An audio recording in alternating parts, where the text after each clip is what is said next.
Welcome back, everyone. Tonight, I want to take you on a journey into a corner of history that most textbooks quietly skip over.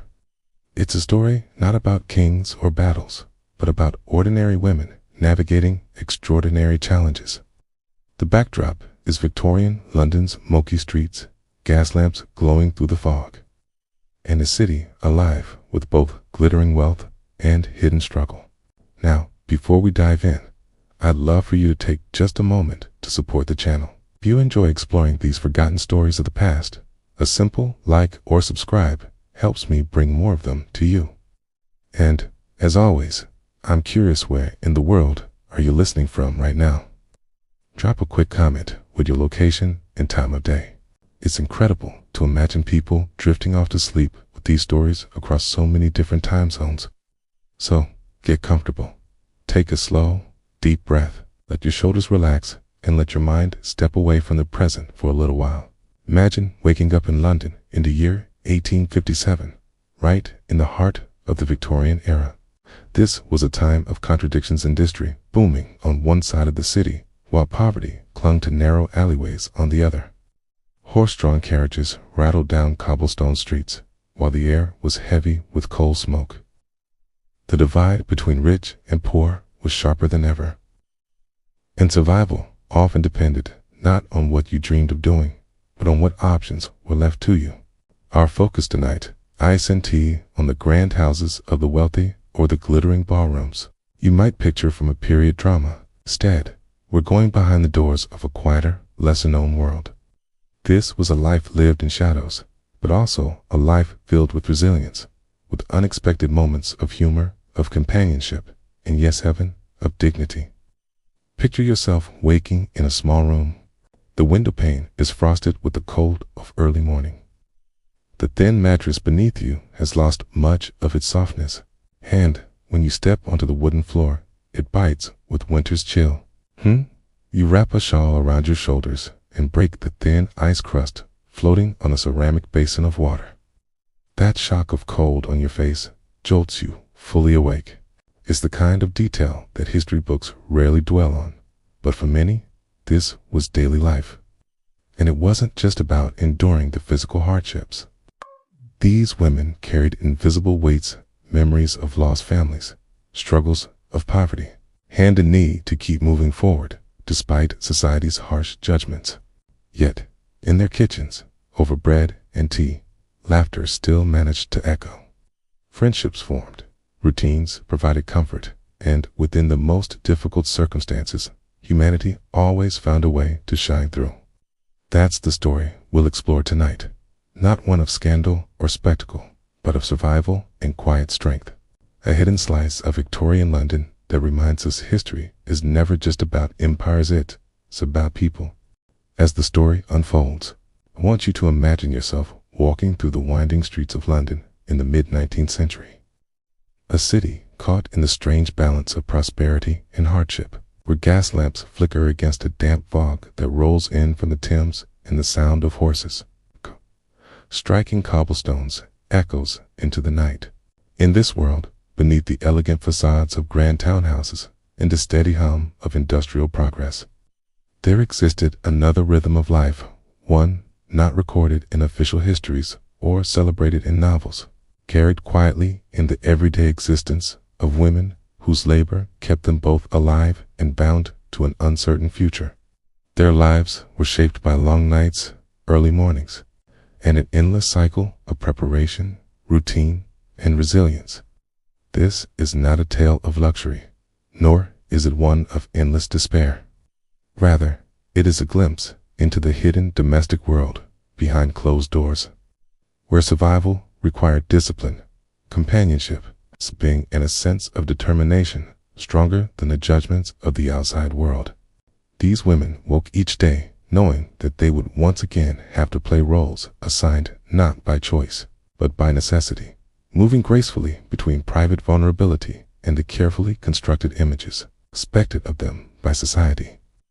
It was a daily performance that demanded not only physical effort, but also emotional endurance. For in order to face each day, they had to master the art of transforming themselves, turning cold rooms into places of temporary refuge and transforming weary bodies into figures of elegance once the sun set. When we talk about Victorian London, we often think of glittering parlors, steam engines, and a society fascinated by invention and discovery. Yet, at the same time, poverty remained an ever-present shadow. Many women were drawn into worlds where their livelihoods depended less on education or opportunity and more on the stark realities of survival. Inside these households, life followed a rhythm unlike the bustling city outside, beginning with the slow, deliberate rituals of waking, washing, dressing, and preparing both body and mind for the day ahead. Every gesture, from fastening a corset to pouring a cup of tea, was part of an unspoken system of resilience, a way of finding order in circumstances that could so easily have felt overwhelming. So, as we step further into this story together, set aside the noisy picture of Victorian progress that so often fills history books. Instead, focus on the smaller, quieter details, the creak of old floorboards under bare feet on a winter morning, the chill of water against skin, the sound of voices rising in laughter around a kitchen table, the glow of lamplight reflected in polished glass. These are the details that tell us far more about the human experience than statistics or grand events ever could, for it is within them that we find the strength, the fragility, and the humanity of those who lived in the margins of history. Now, as you listen, allow yourself to drift a little deeper into the past and picture the moment of waking in London in the year 1857. When the city was still wrapped in the hush of early morning, the streets outside, quiet but never truly silent. For even at dawn, the distant clatter of a cartwheel or the call of a vendor might carry faintly through the cool, damp air. You open your eyes in a narrow room where the wallpaper has long since faded and the wooden floor is worn smooth by years of footsteps. The single window glazed with a thin frost that blurs the world beyond. The mattress beneath you is thin, the blanket rough, yet it is enough to keep away the edge of the night's chill. When you sit up, the cold greets you instantly, settling against your skin and making you draw your shawl tighter around your shoulders.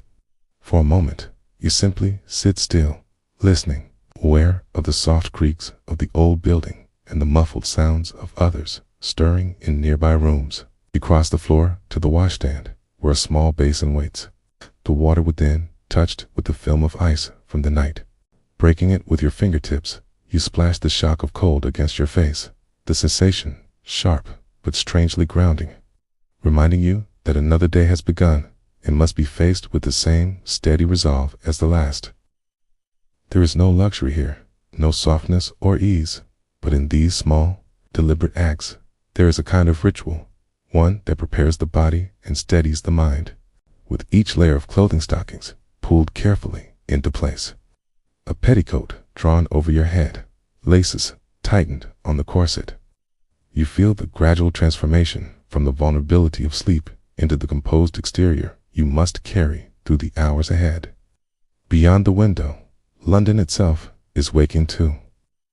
The fog drifts slowly between rooftops, catching the faint glow of gas lamps still burning from the night before, while far in the distance the steady hum of the city is beginning to rise. It is a London of sharp contrasts, a place where fortunes are made and lost, where elegant carriages pass ragged street children, where glittering theaters stand only streets away from narrow alleys dark with coal smoke. And in the midst of it all, you are simply one of thousands rising to face the day, carrying with you the weight of unspoken hopes, private struggles, and the determination to endure. For this city offers little kindness, but it demands much resilience from those who call it home. The morning unfolds slowly within those walls, where the air lingers heavy with the remnants of night.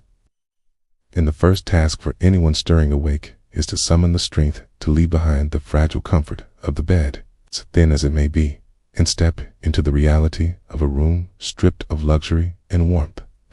These chambers are small and sparsely furnished, their wooden boards worn with age, their walls bare or patched with wallpaper whose patterns have long faded into dullness, the kind of spaces that offer shelter but little else, spaces that remind their occupants each day that survival here depends not on the beauty of surroundings, but on the resilience carried within themselves.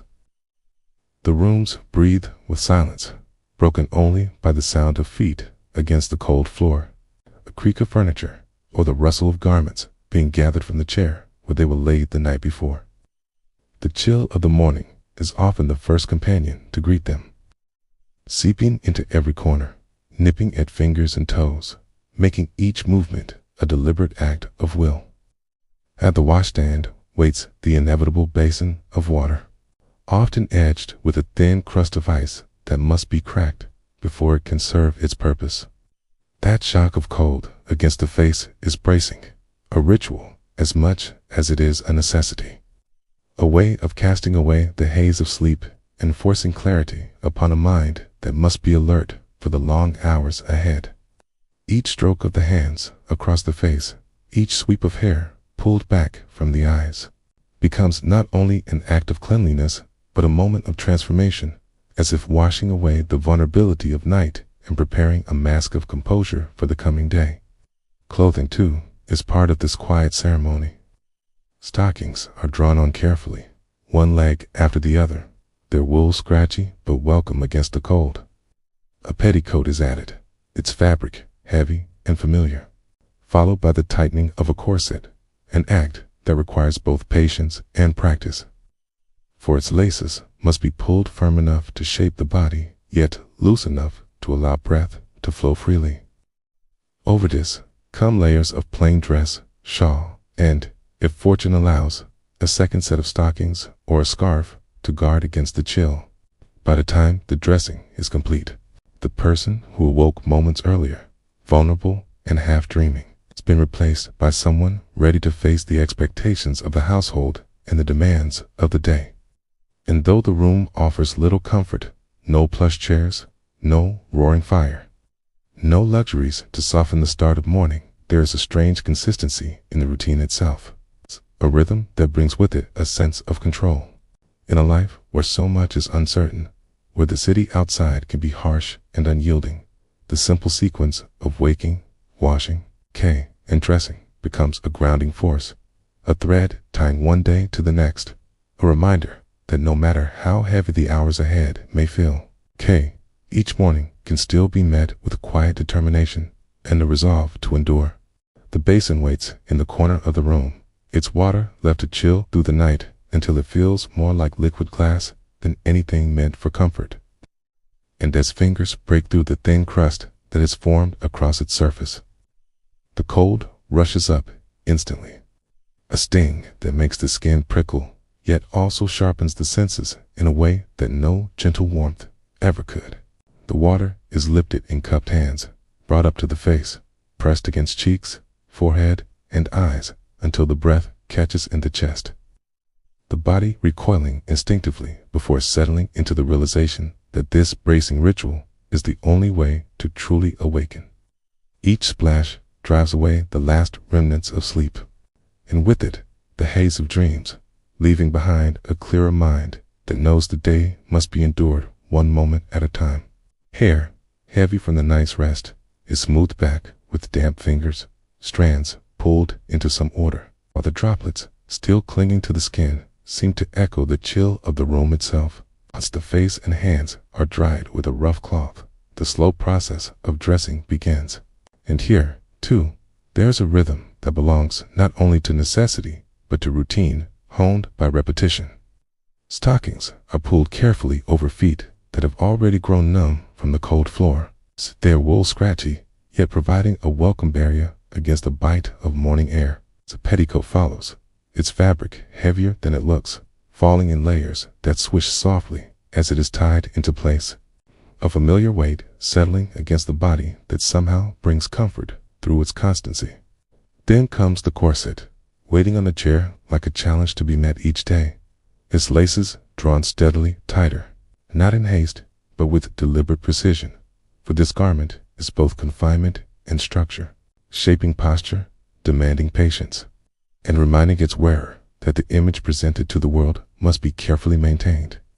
The tug of the laces pulls the body upright, the breath shortened but never entirely stolen, and with each firm pull there is a shift, as though the person who awoke in weakness and chill is being remade into someone steadier, more composed, ready to face the weight of expectation that lingers beyond the door. Layer by layer, the transformation takes shape. Stockings beneath petticoat, petticoat beneath corset, corset beneath the plain dress that completes the attire. Each piece not chosen for luxury, but for necessity. Each fold and fastening a step away from the vulnerability of night and toward the endurance of the day. And, though the garments are simple, their colors muted, their fabrics worn, they carry with them a sense of quiet ritual. For to dress in this way is not merely to clothe the body, but to build the armor of composure that must be worn like a second skin. In the stillness of the small room, as the final shawl is wrapped around shoulders and the last ties are drawn into place, there is a moment of stillness, a pause in which the figure reflected faintly in the clouded glass of the window seems changed. No longer the weary soul who first opened her eyes in the cold dawn, but someone prepared, at least for now, to carry the hours ahead. These small acts, though ordinary in appearance, take on a weight far greater than the garments themselves. For within the quiet rhythm of washing, lacing, and layering there exists a kind of order that soothes the mind, even as the body protests the cold. And it is through this order that the day is first confronted and then mastered. Ritual, repeated morning after morning, is less about vanity and more about the careful building of resilience, as though by tending to the surface one might also steady the turmoil that lies beneath. When the cloth brushes the skin and the water shocks the senses awake, when the corset draws the spine upright and forces the shoulders back, when the shawl is wrapped and the final knot is tied, it is not merely preparation for stepping out of a room, but a deliberate act of self-discipline, a way of convincing the heart that no matter what demands or uncertainties may come, there is strength to face them because the day has already begun with intention. The repetition of these gestures carries a strangely comforting familiarity, as though by following the same sequence, the women could insulate themselves from the unpredictability that waited beyond the door. In a world where little control could be claimed over circumstance, these domestic patterns became anchors, holding the mind steady against currents of doubt or fatigue. The very slowness of the routine stockings pulled with care. Petticoats settled into place with practiced movements. Laces drawn not hastily, but with method allowed space for thoughts to gather, for worries to be set aside, if only for a few moments, for a kind of meditative calm to slip into the bones. By the time the last garment is in place and the hair smoothed into something resembling order, a quiet transformation has already taken hold. The fragility of waking has been replaced by composure. The restless mind softened into focus. And the woman who leaves the chamber carries with her not only clothing, but also a fragile but essential armor woven from discipline, dignity, and the refusal to yield to despair. And so, the ritual is never wasted time, though it might seem so to an outsider. It is instead the very foundation upon which the rest of the day depends. Without it, the hours ahead might feel insurmountable, but with it, even the heaviest burdens can be borne with a measure of grace. For the body has been steadied, the mind calmed, and the spirit, though weary, reminded that it can endure. Once the solitary rituals of washing and dressing have been completed, the women drift from their individual rooms into the warmth of the kitchen, a space that hums quietly with life, even as the city beyond the walls is just beginning to stir. And the air is filled with the mingled scents of coal smoke, baking bread, and the rich, savory aroma of bacon sizzling gently in a pan, a comforting contrast to the chill they have just left behind. Each step across the worn floorboards carries the echo of the night before, the memories of solitude and preparation lingering like shadows. And And yet, in this shared space, those private burdens began to lift. Replaced by the companionship that forms the subtle backbone of daily survival. They arranged themselves around the large wooden table, simple yet sturdy, each woman taking a place as if by habit. Their movements synchronized by months and years of repetition, a choreography that allows both privacy and intimacy to coexist. Bread is sliced carefully, its crust crackling softly under the knife, and spread with butter or a modest layer of preserves, while the bacon continues to release its fragrant warmth into the room, curling and sizzling as it finishes cooking. The aroma wrapping around the women like a tangible comfort that makes the chill of the morning almost a distant memory.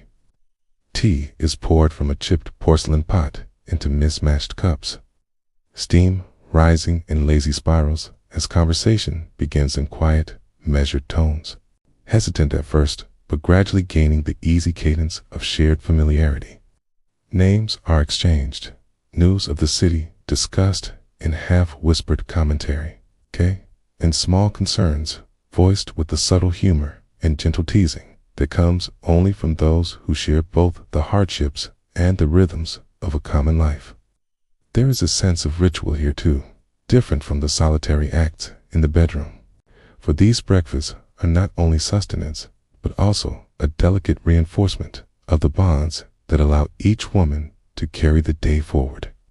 My comment on the way to cook, ever precise and unhurried, rolls the pastry for the evening's pies with a patience born of repetition, while another might quietly remark on the newest arrival, noting the careful way she adjusts to the routines and the still visible traces of anxiety in her eyes. Laughter, soft and careful, punctuates the conversation, and for a moment, the hardships of the outside world recede, placed by the warmth of human presence and the reassurance that none of them face their day entirely alone. Through the simple acts of passing a plate, pouring tea, or sharing a smile across the table, a sense of community takes hold, creating a buffer against the unpredictable hours ahead. And in a combination of nourishment, warmth, and conversation, a fragile but necessary strength is quietly forged. The mundane details, the butter knives scraping bread, the hiss of bacon fat, the clink of porcelain, become part of a larger rhythm, comforting cadence that eases tension, allows for planning, reflection, and the small indulgence of fleeting amusement, all of which are as vital to survival as any more tangible preparation. In these moments, the kitchen is not just a room for eating, it is a sanctuary, a place where resilience is nurtured as much by companionship as by food, and where the ordinary acts of sharing breakfast become a subtle, unspoken declaration of endurance and mutual care. Amid the soft clatter of utensils and the muted hiss of frying bacon, the women allowed themselves the gentle luxury of conversation, their words weaving a subtle tapestry of shared experience and quiet solidarity, a language of understanding that needs no embellishment or explanation, because each woman knows instinctively the trials and small victories of the others. One might comment on the city streets outside, noting the damp fog curling along the alleyways and the vendors beginning their calls, while another quietly recounts a minor mishap from the previous evening, perhaps a dropped tray or a poorly timed delivery. And the laughter that follows, restrained but genuine, cuts through the weight of early morning fatigue in a way that feels almost like sunlight spilling across the cold floorboards. These exchanges are small, unremarkable to an outside observer, yet they carry with them the profound reassurance of empathy, the subtle comfort of companionship that reminds each woman she is not navigating the day's uncertainties alone. The conversations meander naturally, sometimes punctuated by pauses in which each participant takes a slow sip of tea or bites of bread, savoring the warmth and sustenance, while allowing space for thought. Advice is offered gently, often disguised as casual comment, for the language here is carefully calibrated to nurture without imposing, to provide support without drawing attention to vulnerability. Did you notice how quickly the fog rolled in yesterday afternoon? One might ask a question simple on its surface, yet laden with the unspoken acknowledgement of endurance, of navigating not only the weather, but the circumstances of a life that demands constant vigilance. Another might respond with a story about the cook's unwavering precision, or the newest arrival as tentative steps toward confidence. And in this subtle exchange, a reassurance passes between them that mistakes are understood, anxieties are shared, and the unspoken promise of mutual care endures. There is a rhythm to these conversations, a cadence that mirrors the preparation of breakfast itself, where the mundane acts of slicing bread or pouring tea become interlaced with the cadence of voices, the rise and fall of laughter, the occasional sigh or a soft murmur of concern. In these small, ordinary moments, the women find a grounding that equips them to face the long hours ahead. For while the outside world is unpredictable within the walls of this kitchen, there exists a constant, quiet affirmation that their lives, though constrained in many ways, are not without support, that each day can be met with courage born of connection, and that the resilience demanded of them individually is strengthened immeasurably by the community they have created together. Even in the brevity of a single shared glance, a subtle smile, or the passing of a cup from one hand to another, there is comfort in understanding, a recognition that the hardships faced are not born in isolation, and that in this gentle network of attention and care, there exists a form of strength far more enduring than any outward display of fortitude. Here, in the interwoven layers of domestic ritual and soft-spoken conversation, each woman is reminded that she is seen, she is acknowledged. And even in a world that often overlooks them entirely, her presence carries weight, significance, and quiet dignity. Yet, even amidst the warmth of shared breakfast and the quiet reassurance of companionship, a shadow lingers in the periphery of every day. For the reality of life within these walls carries with it dangers that cannot be ignored. And chief among them is the persistent, unrelenting threat of disease. Though the household offers some semblance of comfort and stability, it cannot fully shield those within from the unseen currents of illness that flow through the crowded streets outside and, occasionally, find their way across the threshold into this fragile sanctuary. To navigate this ever-present hazard, the women submit themselves to routine medical examinations, rituals of vigilance that are both protective and sobering, performed with a clinical precision that reminds them of the fragility of the human body, even as it reassures them of the diligence keeping it in check. The examinations themselves are never elaborate, yet they are intimate in their scrutiny. Moments in which the body is assessed not merely as a vessel of labor or appearance, but as a fragile repository of life that must be preserved with care. These encounters with the physician are approached with a blend of practicality and subtle anxiety. For each visit carries the weight of uncertainty, reminder that even the smallest affliction could ripple outward, altering the rhythm of days, weeks, or even years. Yet there is also a quiet strength in compliance, a resilience born of necessity. For the women understand that knowledge of the body, awareness of symptoms, and adherence to the prescribed care are among the few levers they may pull to retain control over an unpredictable existence. Conversations with the doctor are measured and respectful, punctuated by small courtesies.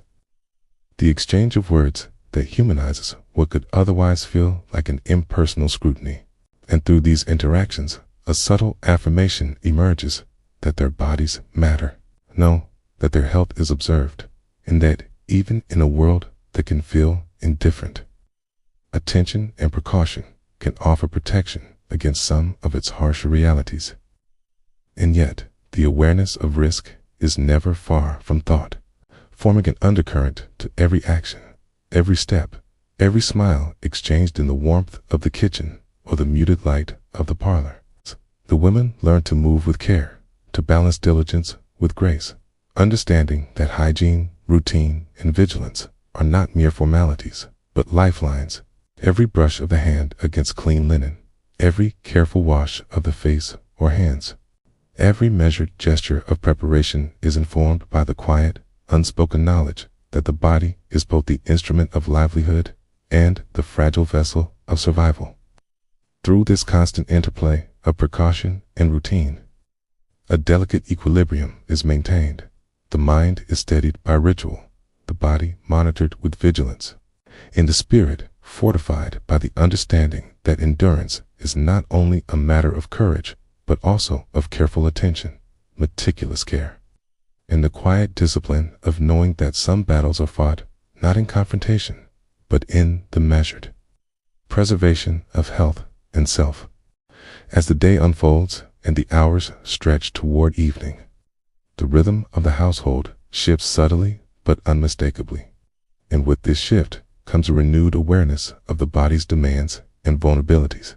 For in a life where intimacy is part of labor, washing between clients evolves into a ritual of both necessity and quiet preservation, a practice that serves not only to maintain physical cleanliness, but to create an invisible boundary between one encounter and the next, a line that separates the self from the day's obligations and restores a fragile sense of control. The water, often brought in a modest basin from the kitchen or warmed over the stove, carries with it the same shock of temperature that greeted the morning, a sting that jolts the senses and signals a deliberate mental transition. And in the careful act of cleansing, each woman reclaims a measure of agency over a body that is constantly observed, evaluated, and requested by others. The process is meticulous. Hands, face, and body scrubbed with cloths that are rough but effective. Hair combed or twisted into simple knots to maintain order, and garments adjusted or replaced with precise attention to both appearance and comfort. All performed with a quiet deliberation that borders on meditative, for the mind must accompany the motions, drawing boundaries, affirming identity, and restoring composure, even as the body carries the weariness of repeated exposure. The water is poured, splashed, and drained with a rhythm that becomes almost hypnotic, each motion marking the passage of time, each droplet symbolizing both renewal and a reaffirmation of boundaries, a way of saying to oneself, silently, that this moment, however brief, belongs entirely to the self and to no one else. Within this repeated ritual, a subtle elegance emerges, for the act of washing is not simply functional, it is transformative. It provides a pause in the relentless cadence of labor, a moment to breathe, to center thought, to reset both posture and intention, and to prepare the mind for the social intricacies, subtle negotiations, and quiet performances that must follow. Even in the smallest gestures, the careful drying of hands, the smoothing of a garment, the fleeting inspection of one's reflection in a modest mirror, there is the assertion of dignity.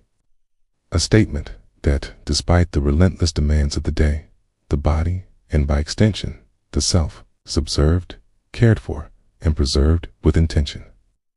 And so, what might appear to an outsider as a simple act of hygiene becomes in fact a carefully cultivated practice of resilience, a ritual through which vulnerability is transformed into composure, fatigue is tempered by repetition, and the mind is ready to meet the shifting currents of a day that demands both adaptability and quiet endurance. In this way, washing between clients is never merely about cleansing the body, it is about safeguarding identity, preserving mental equilibrium, and cultivating the inner strength that sustains each woman through the long, unpredictable hours of life in a world that offers comfort sparingly, but asks for endurance constantly. As the afternoon light gradually softens into the golden haze that presages evening, there comes a subtle but unmistakable shift in the household. It's a quiet anticipation that ripples through the rooms and settles upon the women like the first whispers of a familiar melody. For the day's labor in modest attire is nearing its close, and with the arrival of evening, the transformation must begin, both of body and of presence. The plain, practical dresses that have served for the hours of preparation, hygiene, and morning tasks are laid aside with care, folded or hung in neat order, their muted colors and simple fabrics giving way to the rich textures and fluid lines of silk gowns that glimmer softly in the lamplight, capturing even the faintest glow from the fireplace and refracting it across polished surfaces. Each gown is selected with an understanding not merely of style but of effect, a balance between elegance and subtlety, allure and decorum, for the image presented in the evening parlor must convey charm and refinement without breaching the carefully maintained standards of respectability that protect both the women and the house itself. The act of dressing becomes a deliberate ritual, almost ceremonial in its precision. Hair that during the day was tucked into modest knots or simple braids is loosened, combed, and transformed into intricate arrangements that speak of sophistication, of artistry, and of practiced attention to detail, strands interwoven with care, accented by small pins or subtle ornaments. Each adjustment a testament to the patience and skill honed over countless evenings. Under the watchful guidance of one another, the women assist in perfecting these transformations, sharing tools, advice, and gentle critiques. For here, collaboration and camaraderie continue to fortify the mind as much as the physical garments enhance the body, reinforcing confidence and poise that must carry them through the hours to come. The silk gowns, once settled upon their frames, cling lightly to curves and flow in elegant folds that echo movement even when the wearer is still, and the very sensation of the fabric against skin, smooth and cool, conveys a subtle shift in identity. The self that was practical, methodical, and composed throughout the day now blends with the cultivated persona of grace, charm, and understated sophistication, a presence both captivating and measured, designed to navigate the complex interactions of evening guests and social expectations. Gloves are slipped on, shawls adjusted, and final touches applied with meticulous care. Each gesture reinforcing not only outward appearance, but inner readiness, for the transformation is as psychological as it is physical, a conscious step from the privacy of domestic routines into a public stage that demands both careful performance and genuine attentiveness. In these moments, the women are acutely aware that each element of attire, each twist of hair, each adjustment of posture carries significance beyond mere appearance. It communicates confidence, poise, and control, projecting a strength that belies the exhaustion of the day, while maintaining the delicate balance of warmth and accessibility that defines their work. And as the final folds of silk settle and the last pins are secured, there is a pause, collective inhalation where body, mind, and environment align, and the women stand not simply dressed, but transformed, ready to meet the evening with composure, elegance, and the quiet, salient grace that has been cultivated in the hidden rhythms of hours past, showing that each step into the parlor is not merely a movement across space, but an assertion of presence, agency, and carefully nurtured identity. As the silk gowns settle smoothly against their forms, and the carefully styled hair is pinned into place with the precision of practiced hands, women become acutely aware that their presentation is far more than mere adornment. It is a carefully cultivated language, a silent communication that conveys composure, discernment, and the precise balance between allure and respectability. For in this world, where perception governs both safety and opportunity, any hint of ostentation or impropriety could unravel the fragile order that sustains the house and the women within it. Every gesture, every measured step, every glance is calibrated to maintain a sophisticated impression. The shoulders are held back just enough to convey confidence without rigidity. The hands rest lightly on the folds of silk. The posture hints at elegance while remaining approachable. And the expression on the face carries warmth, tempered by subtle reserve, a combination that signals refinement without presumption and charm without provocation. This attention to presentation is a skill honed over countless evenings, a performance practiced with the same diligence as any craft. for the ability to project an air of dignity in the midst of work that is often misunderstood or stigmatized requires not only physical poise, but also mental acuity, emotional intelligence, and a deep awareness of social nuance. Each gown, carefully chosen to complement coloring and personal style, must walk the delicate line between beauty and propriety, suggesting elegance and sophistication while never straying into the garish or excessive, for the eyes that assess are often discerning. And a misstep could attract attention that endangers both reputation and livelihood.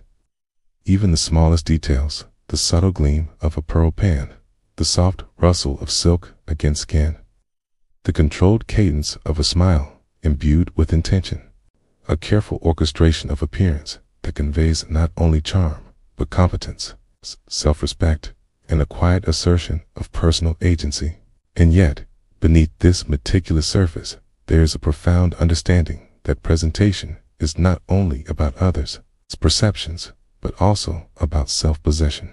The act of dressing, ranging, and moving with elegance fosters confidence and steadiness, anchoring the mind in moments of vulnerability and transforming the simple act of entering the parlor into an exercise of control, grace, and subtle authority.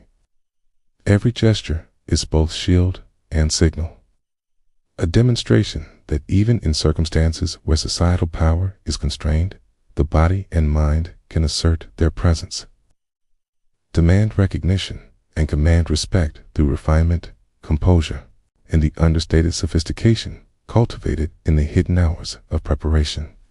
In this way, presentation becomes both armor and language, a method of navigating a complex social landscape while preserving personal dignity, projecting an image that is refined yet natural, captivating yet measured, and always in service of maintaining the delicate equilibrium between allure and respectability that defines both the household and the lives of the women who inhabit it, ensuring that every step, every glance, every carefully controlled movement communicates confidence, competence, and enduring self-respect, even in the midst of a world that may not fully understand the labor, skill, and resilience required to uphold it.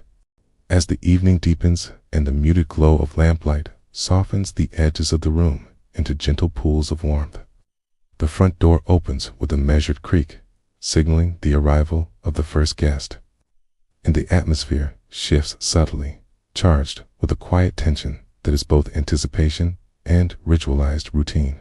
For these encounters are far more than transactions.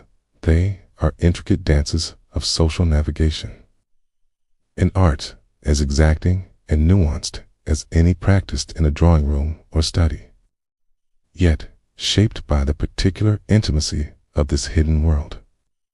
The men who enter are often of middle or upper class standing, their attire carefully chosen to convey wealth, propriety, and refinement. Yet beneath the tailored coats and polished shoes lies a yearning that is not purely physical. They seek the warmth of conversation, the subtle reassurance of companionship, the sense of being seen and heard in a world that can feel cold or indifferent. And it is here that the women's cultivated skills of observation, empathy, and controlled engagement become essential instruments of their craft. The initial moments of each encounter are measured with deliberate attention, a delicate exchange of greetings, a handshake or curtsy, the offering of a seat or a glass of sherry, each gesture serving both practical and psychological purposes, establishing boundaries while signaling openness, warmth, and attentiveness. Conversation flows with a rhythm that is part performance and part genuine human connection as the women draw on their intelligence, intuition, and social acuity to navigate topics, respond to cues, and guide the interaction in ways that honor both their own needs and the subtle expectations of the guest. They listen carefully, smile with intention, and allow silences to exist without discomfort, recognizing that in these pauses, trust and comfort are often most deeply established, and that the simple act of attentive presence can transform a moment into a space of mutual respect and fleeting intimacy. that goes far beyond the transactional. Okay? Each encounter carries with it a choreography of gestures, expressions, and timing, refined over countless repetitions, yet never entirely mechanical. For the unpredictability of human emotion and desire demands constant attentiveness. A man may seek humor, a quiet confidant, or a sympathetic ear, and the women adjust sadly, offering conversation that is engaging but measured, interest that is perceptible yet never overbearing, creating an experience that satisfies the guest's longing for attention and validation, while preserving their own agency and composure. Within these exchanges, a delicate equilibrium is maintained. Physical presence, emotional engagement, and social acuity intersect to create a controlled, respectful space in which both parties navigate expectations, desires, and boundaries. A careful negotiation conducted with intelligence, poise, and the quiet confidence born of experience. Yet, even as the moments unfold with apparent ease, each woman remains acutely aware of the mental and emotional labor involved, the continuous balancing of self-presentation, attentiveness, and personal safety. For every conversation, every smile, every subtle gesture is imbued with meaning, and the skill required to manage them seamlessly is both invisible and indispensable. These encounters, while often fleeting, are framed not only by desire or curiosity, but also by a profound awareness of the intricate dance of human need, social expectation, and personal agency, a dynamic that transforms each evening into a stage where poise, intellect, and empathy are as essential as the silk gowns and polished gestures that first announce presence. Within the quiet intimacy of each evening encounter, there exists an intricate and invisible choreography, deliberate performance that the women execute with precision and care, honed over countless repetitions, yet continuously adapted to the subtleties of each individual guest. For survival and dignity alike depend not only on presence, but on mastery of nuance, timing, and social intelligence. Every gesture is measured, every posture calculated, as the women move through the parlor or the soft confines of the rooms with a balance of grace and restraint that signals attentiveness without intrusion, warmth without vulnerability, and approachability without sacrificing control. Their smiles are crafted with intent, soft and reassuring, yet never so broad as to diminish authority or convey indiscretion. Their eyes convey interest and understanding, yet remain watchful, scanning for subtle cues that might guide the flow of conversation or reveal unspoken concerns, desires, or anxieties. The art of attentive listening becomes a cornerstone of this performance, a discipline that requires the mind to remain fully engaged, while the body maintains calm composure, absorbing every word, tone, and hesitation. Interpreting subtext with a subtle intuition born of experience, and responding with carefully modulated expressions and remarks that reinforce connection while preserving boundaries. A nod or brief interjection is timed to encourage disclosure. A soft laugh punctuates an anecdote to signal empathy, and a thoughtful pause allows space for reflection or tension to dissipate. Each micro-movement and verbal cue deliberately orchestrated to sustain an atmosphere of comfort and mutual engagement. The conversation, though seemingly casual, is layered with these subtleties, creating an environment in which the guest feels seen, heard, and respected, while the women retain an unbroken sense of personal agency, control, and safety. Equally essential is the control of body language, a silent language that communicates just as powerfully as words. It's the angle of a shoulder, the positioning of hands, the way a foot rests or shifts, the tilt of the head are consciously aligned with the performance, harmonizing with verbal cues to create a seamless impression of poise, attentiveness, and elegance. The women practice these motions not as artifice, but as tools of survival and self-preservation, allowing them to navigate potentially unpredictable human emotions, desires, or behaviors with grace and discretion. Even small, seemingly inconsequential gestures adjusting the drape of a gown, leaning slightly forward in interest, or maintaining gentle eye contact carry layered meanings, signaling attentiveness and reassurance while subtly establishing boundaries that define the interaction on the woman's terms. Through this combination of polite manners, attentive listening, and controlled body language, each encounter becomes a carefully balanced interplay of psychology, empathy, and performative skill, an elaborate dance in which both participants contribute to a rhythm that is at once authentic and constructed, fleeting yet memorable.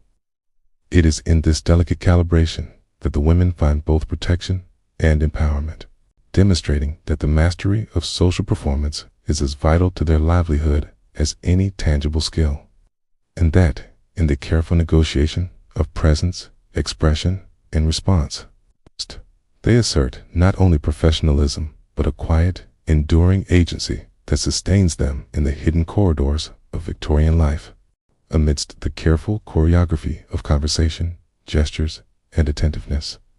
There exists another, quieter layer of discipline that is no less essential to the women's daily life, the ritual of emotional survival, a delicate practice that allows them to navigate the psychological demands of a world in which intimacy is both a necessity and a professional obligation, and in which the boundaries between self and others must be vigilantly maintained. Central to this practice is the act of washing between clients, a seemingly mundane routine that, upon closer examination, functions as a profound mechanism of mental and emotional separation, allowing each woman to reclaim her body and mind, to cleanse not only the physical residue of labor, but also the intangible traces of attention, expectation, and shared vulnerability that accumulates with each encounter. The water, poured and splashed with deliberate care, serves as a symbolic barrier, a tangible demarcation between one human interaction and the next. And in the simple act of cleansing, the women assert control over their own space, their own presence, and the integrity of their internal world. This ritual unfolds with a rhythm that is both practical and meditative. Cloths are pressed against skin with steady, deliberate motions. Hair is carefully readjusted, garments smoothed or replaced, and every motion is accompanied by the quiet, almost imperceptible assertion that the self remains intact, distinct, and whole, impervious to the demands of others. In these moments, the mind is permitted to reset, the breath deepens naturally, and the shoulders, often tensed in response to fatigue or subtle anxiety, release their weight gradually into posture, once again measured and centered. It is a practice of profound resilience, for it transforms what could otherwise be a relentless blurring of boundaries into a series of deliberate separations, allowing the women to experience continuity of self in a life that is otherwise segmented, transactional, and often emotionally taxing.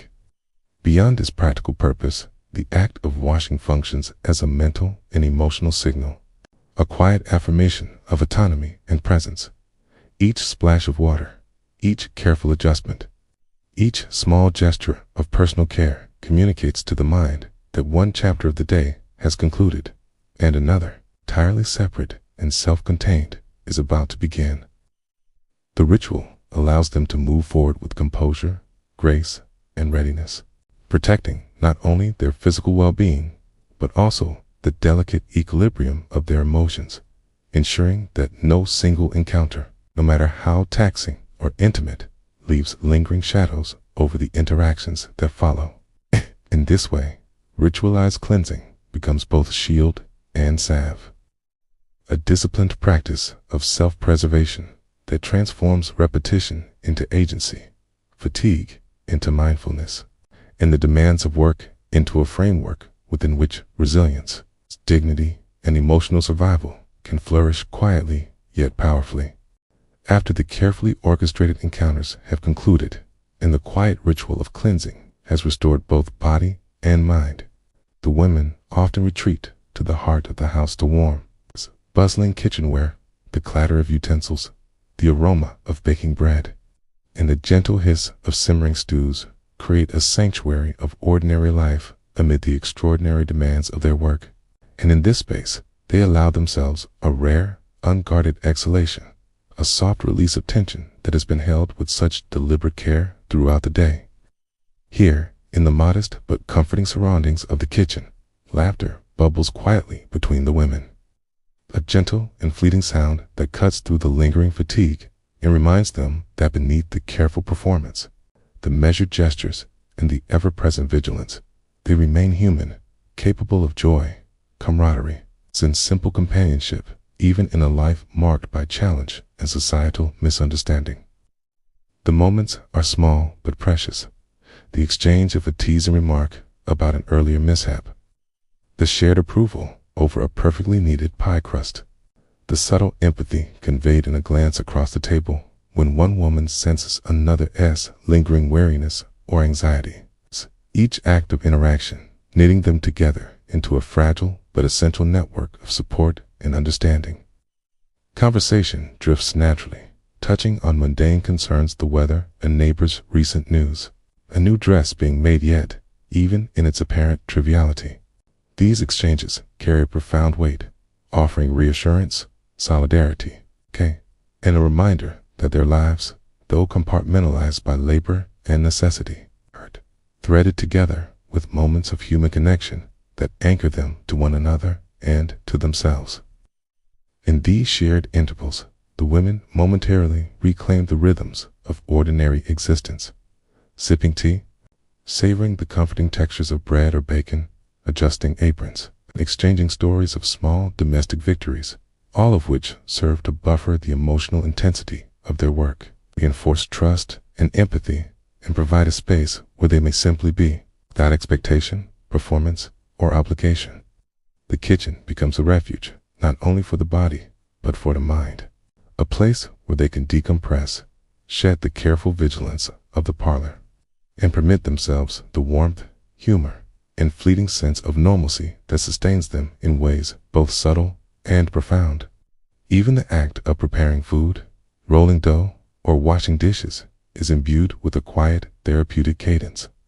Each movement, a gentle affirmation of presence, skill, and shared humanity, a rhythm that reminds them that despite the boundaries imposed by society and circumstance, life's small pleasures and the strength found in companionship remain accessible, vital, and sustaining. Through these communal moments, the women cultivate not just solidarity, but resilience, discovering in laughter, conversation, and mutual care a subtle but enduring shield against the isolation, scrutiny, and emotional demands that define the larger world beyond the kitchen walls, ensuring that, even as night descends and the next round of work approaches, they carry within them a reservoir of comfort, warmth, care, and quiet endurance that empowers them to meet whatever challenges lie ahead with composure, grace, and unwavering solidarity.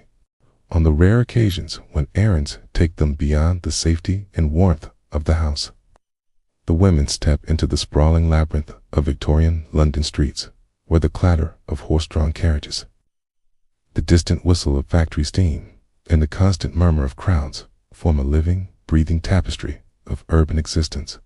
And in this cacophony, they discover an unexpected gift, the quiet, unspoken freedom of anonymity, the almost intoxicating pleasure of being perceived as nothing more than ordinary women walking purposefully among thousands, their faces blending seamlessly into the sea of coats, shawls, and bonnets.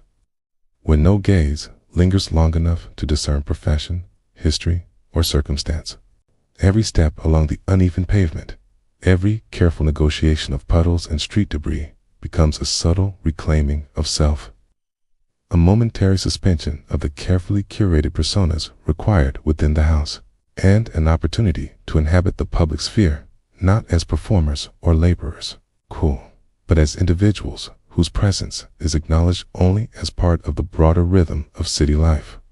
In these excursions, even mundane activities, purchasing a loaf of bread from a market stall, exchanging coins for tea leaves at a corner shop, or pausing to observe children playing along the edges of cobblestone streets, become quietly exhilarating.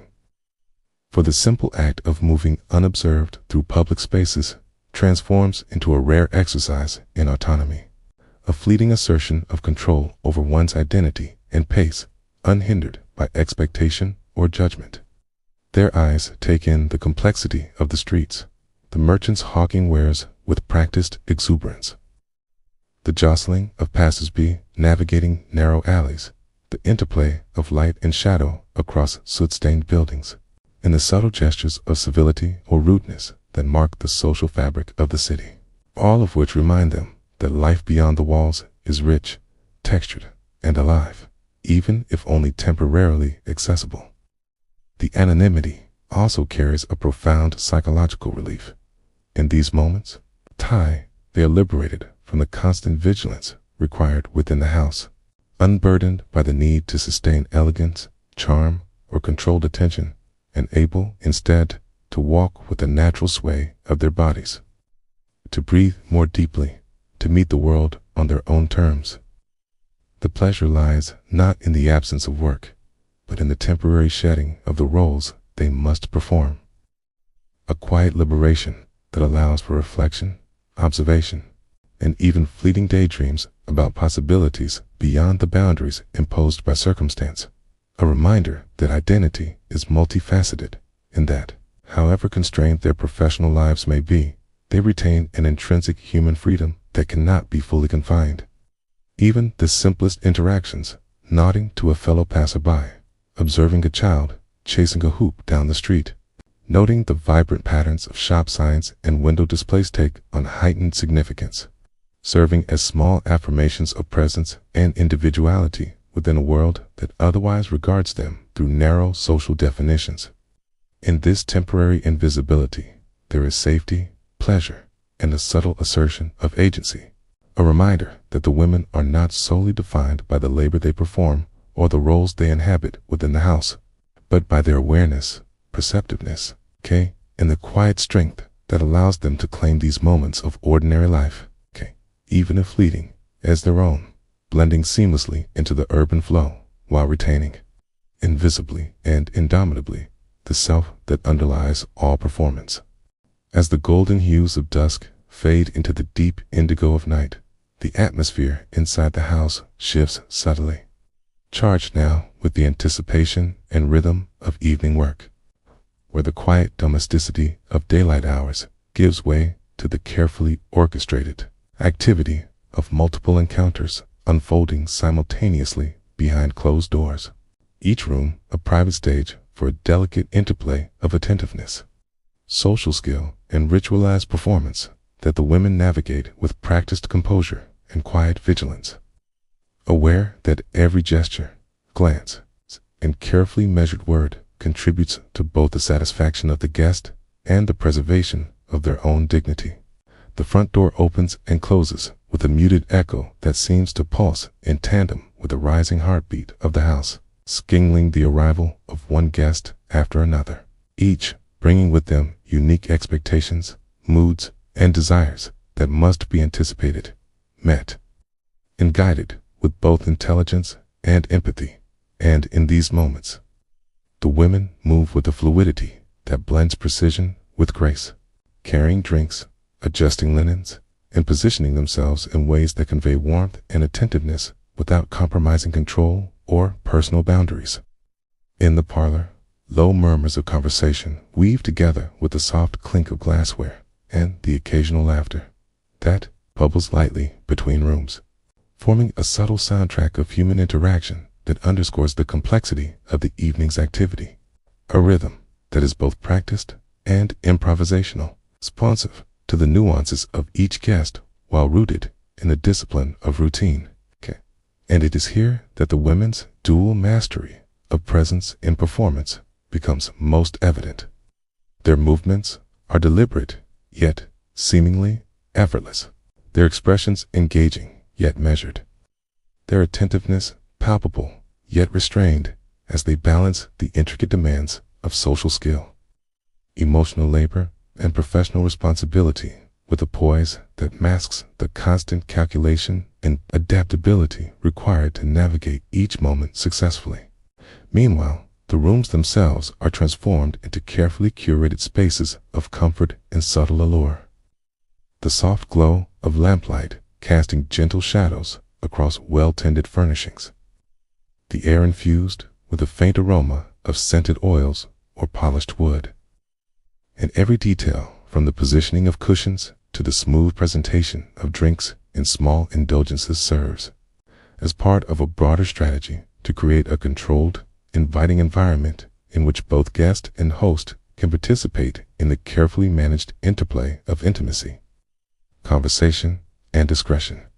Each encounter unfolds in this controlled microcosm, guided by the women's attentive presence, as they skillfully respond to verbal and nonverbal cues, modulate tone and gesture, and navigate the fine line between warmth and detachment, empathy and professionalism, allowing each guest to feel acknowledged and respected while ensuring that the interaction remains bounded, safe, and deliberate. The ebb and flow of the evening mirrors the larger rhythm of the household itself. Between the arrivals and departures of clients, there are small interludes of preparation, cleansing, and reflection, brief moments in which the women restore themselves and reset the spaces they inhabit, maintaining the precise balance of hygiene, presentation, and mental composure that underpins their work. In these moments, there is a quiet choreography to the movements of washing hands, smoothing garments, adjusting hair, and resetting rooms. Each action reinforcing a sense of order and continuity amid the constant flux of human presence and expectation, and providing the mental and physical framework that allows them to sustain performance, manage fatigue, and navigate the night with unwavering grace. By the time the hour deepens and the city, Keat, outside, quiets to the occasional clatter of distant carriages or the rustle of the wind against soot-darkened buildings, the house hums with a subdued yet persistent energy, a testament to the women's resilience, skill, and adaptability, as conversation, attentiveness, and careful performance continue to intertwine seamlessly, creating a dynamic, fluid environment in which both work and humanity coexist in a delicate, disciplined balance, and in which each carefully managed interaction becomes both a demonstration of expertise and a quiet assertion of personal agency in a world that often renders their labor invisible or misunderstood. Each encounter, no matter how fleeting or ordinary it may appear from the outside, is approached with the same deliberate rhythm, a practiced blend of attentiveness, ritual, and discipline that has been refined over months or even years, becoming an almost meditative part of the larger cycle of the day and the week, a pattern in which the boundaries between work, self-preservation, and personal identity are carefully navigated and maintained. From the moment a client is escorted into a softly lit room until they depart, each woman executes a choreography of gestures, expressions, and social attentiveness that has been internalized to the point of seeming instinct. Yet every movement, every word, and every glance is underpinned by conscious effort, a subtle calibration designed to create comfort, establish boundaries, and sustain a sense of dignity and agency amid interactions that could otherwise feel overwhelming or destabilizing. The repetition of these encounters, far from dulling awareness or skill, strengthens their capacity to observe, adapt, and respond with a quiet efficiency, allowing them to move through the evening with composure, fluidity, and the assurance that comes from mastery over both self and circumstance. In this cyclical structure, every detail assumes significance: the careful arrangement of linens and cushions, the measured pouring of drinks, the subtle adjustment of hair and clothing, the timed gestures that signal attention without intrusion, and the nuanced modulation of voice and postural become essential tools in a repertoire that balances professionalism with the necessity of emotional preservation. Even the moments between guests, when rooms are reset and bodies cleansed, are imbued with intentionality, forming a continuous loop in which each action reinforces the next, each ritual preparing the mind and body for the subsequent interaction, and each repeated pattern cultivating both efficiency and resilience. Through this repetition, The women learn not only to maintain control over the external circumstances of their work, but also to safeguard the internal landscapes of thought, emotion, and self-concept, creating a rhythm that is as much about psychological endurance as it is about practical functionality. The cyclical nature of the work also fosters a sense of stability and predictability, however partial, in a life that could otherwise feel fragmented and precarious. And within this structure, the women find subtle markers of accomplishment, mastery, and agency, the smooth execution of rituals, the seamless navigation of multiple encounters, the ability to respond with empathy without being overwhelmed, and the cultivation of an inner composure that carries them from one moment to the next with quiet confidence. In this way, the repetitive patterns of the day once, perhaps experienced as laborious or demanding, transform to a disciplined framework that supports both physical performance and emotional survival, allowing the women to traverse the complex interplay of human expectation, societal constraint, and personal resilience with grace, intelligence, and an enduring sense of self amidst the cyclical demands of their profession. By the time the first hints of dawn began to creep through the soot-darkened windows of Victorian London, the house, which only hours before had been alive with quiet conversations, the measured clinking of glasses, and the soft cadence of carefully executed gestures, has settled into a rare and fragile stillness, and the women, bodies heavy with fatigue, yet still carrying the subtle alertness honed over countless nights of labor, retreat to their sparse, modest rooms, each one a private sanctuary where the demands of performance and expectation are suspended, if only temporarily, and where the simple, unadorned comfort of mattress, shawl, and the thin walls that separate them from the world outside becomes a deeply cherished refuge. As they enter these rooms, the act of closing the door behind them carries with it an almost ritualistic significance, a gentle but deliberate boundary that separates the intensity of the house from the intimate quiet of personal space, signaling the beginning of a period of restorative pause, a time when muscles can release the controlled tension of the evening, and minds can drift away from the relentless attentiveness that has defined every interaction for hours. In these final moments of the night, the women often linger briefly, reflecting on the day's events with quiet, unobtrusive contemplation, acknowledging both the successes and the small, inevitable frustrations that accompany their work, and in doing so, create an internal rhythm that mirrors the physical rituals they have performed throughout the day: careful washing, smoothing of garments, and preparation of personal space. It's all acts that reinforce both bodily comfort and emotional separation, allowing them to transition from the controlled focus of labor to the more passive, restorative state of rest. The rooms themselves, though sparse by conventional standards, are imbued with personal significance. The small chest where clothing and treasured possessions are kept, the limited but valued view of rooftops and sky beyond the window, and the familiar, comforting shapes and textures of the bed and simple furnishings provide subtle anchors that remind the women of their individuality, their presence, and their ongoing connection to a world beyond the immediate transactions of the house. As the body finally relaxes, sinking into the mattress that has felt familiar since morning, the mind begins to untangle from the layered demands of the day, allowing breath to deepen and slow, the shoulders to release, and the heart to find a steady, natural rhythm. And in this convergence of physical rest and mental reprieve, a quiet resilience takes root, reinforcing the capacity to rise again, to navigate the complex cycles of labor and life, and to preserve the delicate balance between self and obligation that has defined the day from first light to early morning. Outside, the streets of London, stirred faintly with the earliest signs of a new day, the distant clip of horses' hooves, the soft murmur of a passing car. But within these rooms, a profound stillness reigns, a private world of restoration, reflection, and renewal, where exhaustion gives way to repose, and where the women, however briefly, claim the fundamental human right to rest, to dream, and to prepare once more for the intricate and demanding dance that awaits with the return of light. Outside, the relentless London storm rages with a raw, untamed energy, sending sheets of rain lashing against soot-streaked windows, gusts of wind rattling shutters and whistling through narrow alleys, while distant thunder rolls across the city in a low, resonant cadence that seems to echo the perpetual pulse of life in the sprawling metropolis.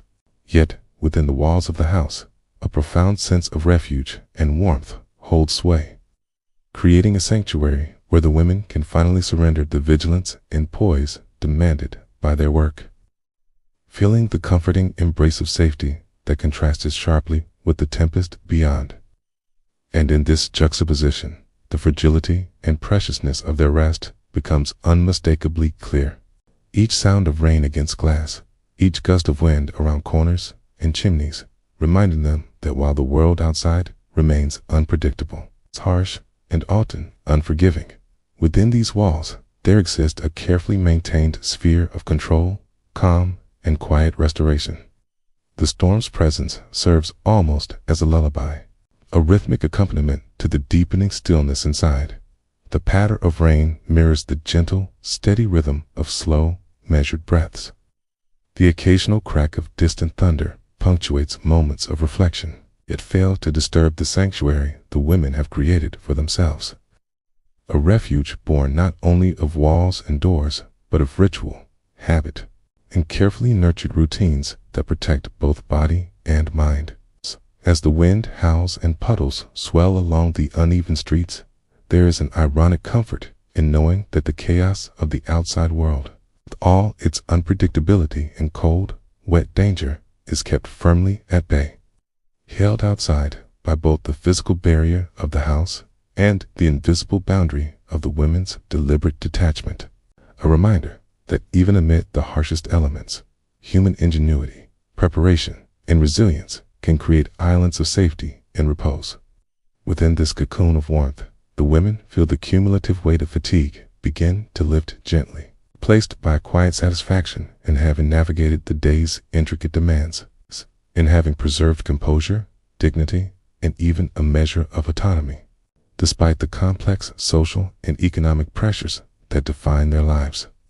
The contrast between the storm and the hearth's glow accentuates the sensation of being insulated from harm, both physically and psychologically, reinforcing the sense that here is carefully maintained microcosm of light, heat, and familiar objects. They are free to release tension, to restore energy, and to allow the body and mind to drift toward the restorative rhythms of sleep, uninterrupted by the trials and hazards of the wider world. In this interplay between external turmoil and internal calm, there is an almost poetic affirmation of human resilience. While the storm demonstrates the relentless power of nature, the sanctuary of the house embodies the equally persistent capacity of humans to cultivate safety, continuity, and even fleeting moments of peace amid adversity. A delicate but vital equilibrium that underscores the women's daily experience, reminding them that even in a society structured by inequality, hazard, and relentless expectation, the quiet, deliberate construction of refuge through ritual, community, and self-care can provide a profound sense of security, renewal, and hope for the hours yet to come. As the hours of early morning stretch quietly toward the first pale light of a new day, the women finally surrender fully to the restorative embrace of sleep, the gentle rise and fall of their chests, the slow, even rhythm of their breathing, and the familiar contours of sparse mattresses beneath them, forming a private sanctuary in which every muscle, every thought, and every lingering tension gradually softens and fades, allowing them a fleeting reprieve from the ceaseless demands, vigilance, and complexities of the lives they lead. And within this fragile domain of slumber, the world outside, the damp, tumultuous streets, the relentless social hierarchies, the ever-present risk of illness, and the ceaseless calculations of survival remains a distant, almost imagined reality, softened by layers of warmth, ritual, and the comforting knowledge of shared experience within the walls of the house. In these final moments before consciousness retreats completely, there is a profound, almost sacred quality to the quiet.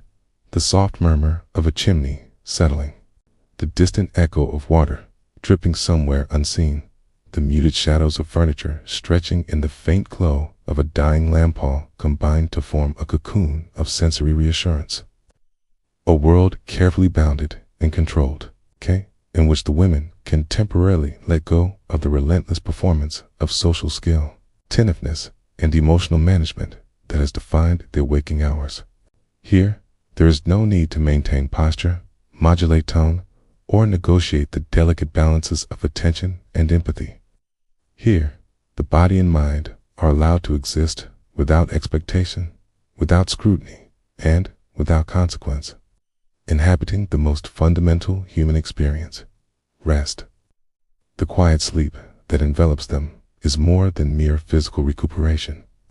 It is a psychological necessity, a temporary but essential suspension of the intricate social choreography, the careful emotional compartmentalization, and the tireless labor that define their days and nights, allowing the mind to repair, reflect, and replenish in preparation for the inevitable return to routine, repetition, and the delicate dance of interaction that will begin anew with the first stirrings of light. Within this intimate sanctuary, the women can drift through layers of thought, memory, and imagination, revisiting fragments of ordinary life, dreams deferred, and the faintest traces of hope or longing. Each soft breath, a reminder of resilience. Each heartbeat, a quiet affirmation of survival. Even amid a world that too often diminishes, endangers, or misunderstands them. And so, the day concludes not with fanfare, nor with dramatic resolution, but with the gentle, unassuming dignity of sleep, a temporary escape from the challenges, judgments, and hardships that define the broader world. A nightly reprieve that restores not only the body, but also the spirit, allowing the women to inhabit the rare space where vulnerability is safe, where presence is unobserved, and where the simple act of resting becomes, in its own quiet way, an assertion of autonomy, endurance, and humanity, preparing them silently to awaken once more, resilient and composed, to face the familiar yet demanding rhythm of life behind the walls of the house and beyond. As the night stretches on and the last of the evening's visitors depart, the house slowly exhales, the hushed clatter of dishes and the soft footfalls of those tidying rooms signaling the end of another day that has been long, demanding, and meticulously choreographed, yet somehow ordinary in its rhythms. It's a cycle repeated, day after day, with an almost meditative regularity.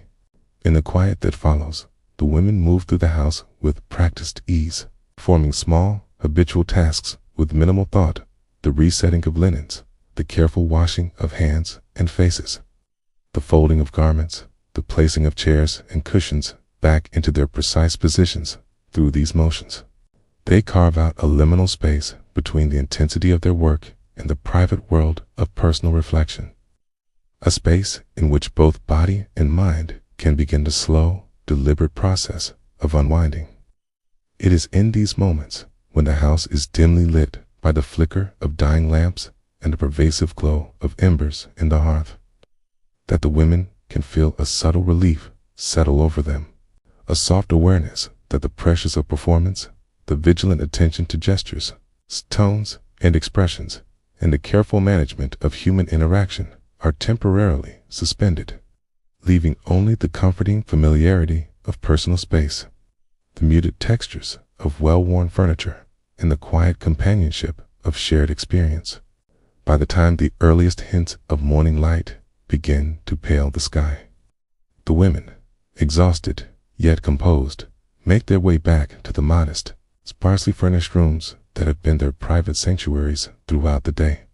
Spaces that offer the smallest but most vital comforts, the thin mattress that has supported their weary bodies through the night, the simple chest where the few possessions they own are kept, the limited but precious view of rooftops and the gray London sky, and the familiar objects that provide anchors to a world that feels at times, overwhelmingly external and unpredictable.